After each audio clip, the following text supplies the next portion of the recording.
እኔ ማነኝ ትሉና ማንነታችሁን ውጪ ያለው ነገር እንዲነግራችሁ ትፈቅዳላችሁ። አካውንታችሁ ማንነታችሁን እንዲነግራችሁ ትፈቅዳላችሁ። ሰዎች ስለናንተ የሚያወሩት ወሬ ማንነታችሁን እንዲነግራችሁ ትፈቅዳላችሁ። እግዚአብሔርን ደስ ለማሰኘት ሞክራችሁ ያቃታችሁን ዘመን ማንነታችሁን አርጋችሁ ለመቀበል ትጥራላችሁ። በመጨረሻም ደግሞ መልካም ማድረግ ፈልጋችሁ ኃጢአት ስታደርጉ፣ መቀደስ ፈልጋችሁ መቀደስ ሲያቅታችሁ፣ የክርስትናን ምልልስ መኖር አለብኝ ብላችሁ መኖር ስትነሱ በተቃራኒው ሕይወታችሁ የሆነባችሁን ነገር እኔ እሱ ነኝ ብላችሁ ደምድማችሁ ተቀምጣችኋል። የነገሩ እውነት ግን የእናንተ ማንነት በእናንተ አክቲቪቲ ወይም በእናንተ በውጭ ድርጊት ውስጥ የሚለካ አይደለም። ሰዎች ስለእናንተ ባወሩት ውስጥ የሚለካ አይደለም። እናንተ ስለ ራሳችሁ ባወቃችሁት ልክ የሚለካ አይደለም። መልካም ለማድረግ ስትፈልጉ መልካም ማድረግ ያቃታችሁ ማንነታችሁ በክርስቶስ የሆናችሁት ማንነት እሱ አይደል። አያችሁን? እንደ ክርስቲያን ማንነትን እንዴት ልወቅ ብለን ስንነሳ ከኛ አክቲቪቲ ወጥተን ከኛ መቻልና አለመቻል ወጥተን ከኛ ጥረትና ትግል ወጥተን በክርስቶስ በሆነው ማንነት ላይ እንምጣ። በክርስቶስ እኔ ማን ነኝ? አያው ሰይጣን ወይም ቤተክርስቲያን ብዙ አገልጋዮች እንዳታውቁት የሚፈልጉት አንድ ነገር ቢኖር በክርስቶስ ማን እንደሆናችሁ እንዳታውቁ ሁልጊዜ ውጫዊ የሆነው ነገራችሁን ማንነታችሁ አድርጋችሁ እንድትለኩ ያደርጓቸዋል። ከዚህ የተነሳ ውጫዊ ያለውን አክቲቪቲያችሁን ለመቀየር ትጥራላችሁ፣ ያቀታችኋል። ለመቀደስ ትጥራላችሁ፣ መቀደስ ያቀታችኋል። ኃጢአት አልሰራም ብላችሁ ትወስናላችሁ፣ ኃጢአት ውስጥ ራሳችሁን ታገኛላችሁ። አልዋሽም ብላችሁ ትወስናላችሁ፣ ራሳችሁን ውሸቱ ታገኛላችሁ። አየህ፣ እውነተኛ የለውጥ ምክንያት በውጪ ያለው ድርጊትህን አይተህ ድርጊትህን ለማሸነፍ መጣጣር አይደለም። እውነተኛ የአእምሮ ለውጥ ወይም የአእምሮ መታደስ ያለው በክርስቶስ የሆንከውን በመረዳት በክርስቶስ የሆንከውን በማወቅ ኢየሱስ ክርስቶስ ጌታ ነው፣ ያንን ነኝ ብሎ መቁጠር። ለምሳሌ ስለ ጽድቅ እኛ በእርሱ ሆነን የእግዚአብሔር ጽድቅ እንሆን ዘንድ ኃጢአት ያላወቀውን እርሱን ስለኛ ኃጢአት አደረገው ይላል።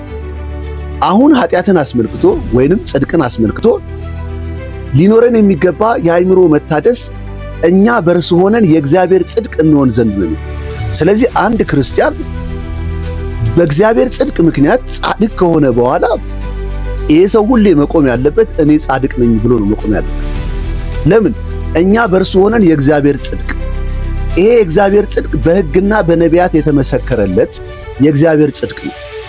ይሄ ጽድቅ ሕጉ የሚጠይቀውን መስፈርት ያሟላ ጽድቅ ነው።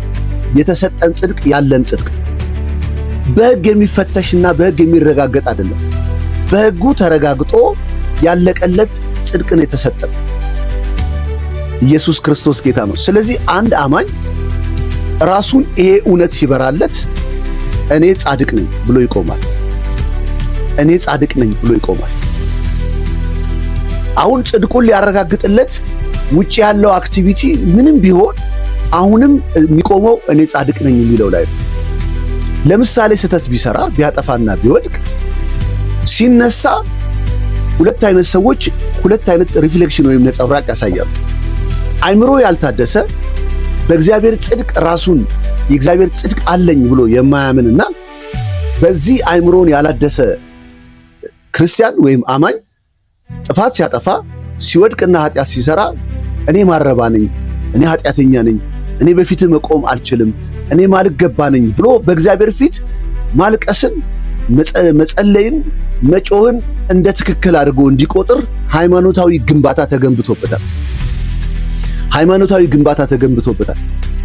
ስለዚህ እኔ ኃጢአተኛ ነኝ፣ እኔ በፊትህ መቆም አልችልም፣ እኔ ኃጢአተኛ ነኝ፣ እኔ በደለኛ ነኝ፣ እኔ ረከስኩ ነኝ፣ እኔ ቆሽሻለሁ፣ በፊትህ መሆን አይገባኝም፣ ከቅዱሳን ጋር መገናኘት አይገባኝም፣ ዛሬ ቤተክርስቲያን መሄድ አይገባኝም የሚል ራስን የመኮነን አጥር ግንብ በነፍሳቸው ውስጥ ተገንብቷል። ይህንን ግንብ ያለፉ አማኞች ክርስቲያኖች አእምሯቸውን በጽድቅ ያደሱ ክርስቲያኖች ደግሞ እንደዚህ ይላሉ። ተሴም ስተት ቢሳሳቱ በሴም ውድቀት ቢወድቁ በሴም ኃጢአት ቢያደርጉ ሲነሱ የሚሉት እኔ የእግዚአብሔር ጽድቅ ነኝ፣ ጽድቄ የማይናወጥ ነው። ጻድቅ የሆነ ሰው ግን ይህንን ድርጊት ሊያደርግ አይገባም። ጻድቅ የሆነ ሰው የማይመጥን ነገር ነው አሁን በሕይወቴ የተደረገው። ስለዚህ እኔ ጻድቅ ነኝ፣ ጽድቄ የእግዚአብሔር ጽድቅ ነው። በሕግና በነቢያት የተመሰከረለት የእግዚአብሔር ጽድቅ ነው ያለው። የማይነቃነቅ የእግዚአብሔር ጽድቅ አለ።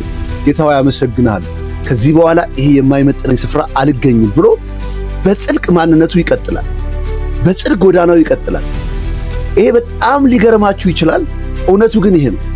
ዛሬ ለብዙ ዘመን ጥፋት ስታጠፉ፣ በደል ስትበድሉ፣ በደላችሁን በእግዚአብሔር ፊት በደለኛ ነኝ፣ ኃጢአተኛ ነኝ፣ ኩነኔ ያለብኝ፣ እኔ ማረባ ነኝ፣ እኔ የተሸነፍኩ ነኝ፣ እኔ ያቅቶኛል በሉ የሚል ስብከት ለብዙ ጊዜ ተገንብቶባችኋል። ስለተገነባባችሁ የእውነት እላችኋለሁ በነፃነት መኖር አልቻላችሁ።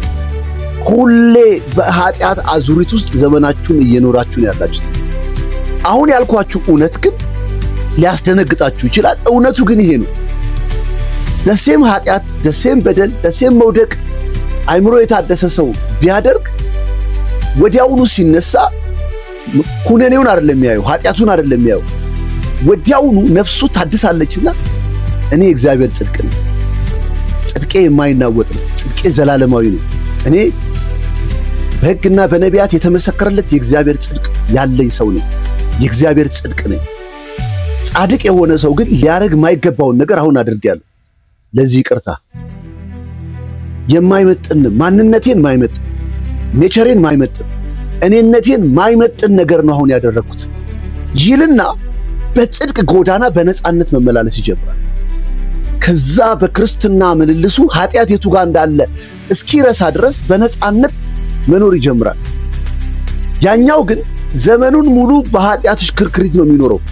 ይሄ የራሳችሁ የኑሮ ኤክስፒሪየንስ ስለሆነ ለሁላችሁም ግልጽ ነው። የተደበቀና የተሸፈነ አይደለም። ሁሌ ኃጢአተኛ ነኝ፣ በደለኛ ነኝ፣ በፊትህ የማልገባ ነኝ በሉ ተብሎ የተገነባባችሁ አጥር ስላልፈረሰ ሁሌ በዛ በደለኛነት፣ በዛ ኃጢአተኛነት፣ በዛ ተሸናፊነት ስትመላለሱ ዘመናችሁን እየኖራችሁ ነው። ከዚህ የተነሳ በብዙ በሽታ ውስጥ የተገኙ ሰዎች አሉ። ከኩነኔ የተነሳ ራሳቸውን ከመውቀስ የተነሳ ጊልቲ ስፒሪት የተነሳ። በክርስቶስ ግን ጻድቅ ተደርጋችኋል። እኛ በእርሱ ሆነን የእግዚአብሔር ጽድቅ እንሆን ዘንድ ኃጢአት ያላወቀውን ኢየሱስን ስለኛ ኃጢአት አደረገው። ኢየሱስ በትክክል በመስቀል ላይ ስለኛ ኃጢአት ሆኗል። እኛ በትክክል የእግዚአብሔር ጽድቅ ሆነናል። ይሄ የእግዚአብሔር ጽድቅ ደግሞ የማይናወጥ ነው፣ የጸና ነው። በእኛ መነሳትና መውደቅ የሚቀያየር አይደለም፣ የጸና ነው። ስለዚህ በጸናው ጽድቅ ላይ ቁሙ። ነፍሳችሁን በዚህ እውነት አድሱ። ደጋግማችሁ እኔ ጻድቅ ነኝ በሉ። እኔ የእግዚአብሔር ጽድቅ አለኝ በሉ። ጽድቄ የእግዚአብሔር ጽድቅ ነው፣ የማይናወጥ ነው፣ የማይነቃነቅ ነው፣ ስትሮንግ ነው ብላችሁ ራሳችሁን መናገር ጀምሩ። ኮንፌስ አርጉ፣ ተናገሩ፣ ስለ ራሳችሁ አውጁ፣ ስለ ራሳችሁ። በውድቀታችሁ እንኳን እኔ ኃጢአተኛ ነኝ ከሚለው ይልቅ እኔ ጻድቅ ነኝ፣ እኔ አዲስ ፍጥረት ነኝ፣ እኔ የእግዚአብሔር ጽድቅ በሕግና በነቢያት የተመሰከረለት የእግዚአብሔር ጽድቅ አለኝ። ጻድቅ የሆነ ሰው ሊያደርግ የማይገባውን ነገር ግን አድርጌያለሁ ብላችሁ ይሄንን ኮንፌስ አርጋችሁ ማንነታችሁን የማይመጥን ነገር ጳውሎስ እኮ ለዚህ ነው እናንተ እኮ በዚህ ሰውነታችሁ ዝሙት ታደርጋላችሁ። ሰውነታችሁ እኮ ከእግዚአብሔር የተቀበላችሁት የእግዚአብሔር ቤተ መቅደስ ነው። ይሄ የእግዚአብሔር ቤተ መቅደስ ሆናችሁ ያለ ዝሙት ማድረጋችሁ አይመጥንም። የእግዚአብሔር ቤተ መቅደስ ናችሁ። ስለዚህ ቤተ መቅደስነታችሁን አጉሉ፣ ቤተ መቅደስነታችሁን ተቀበሉ፣ ወደ አይዴንቲቲያችሁ ኑ እያለ እውነተኛ ለውጥን ሲያሳያችሁ እናያለን። ዛሬ በኢየሱስ ክርስቶስ ስም ከዚህ እውነት የተነሳ ቀጣዩ ዘመናችሁ የነጻነት ምልልስ እንዲሆን በኢየሱስ ስም ባረኳችሁ። ተባረኩ። ፓስተር ይስሐቅ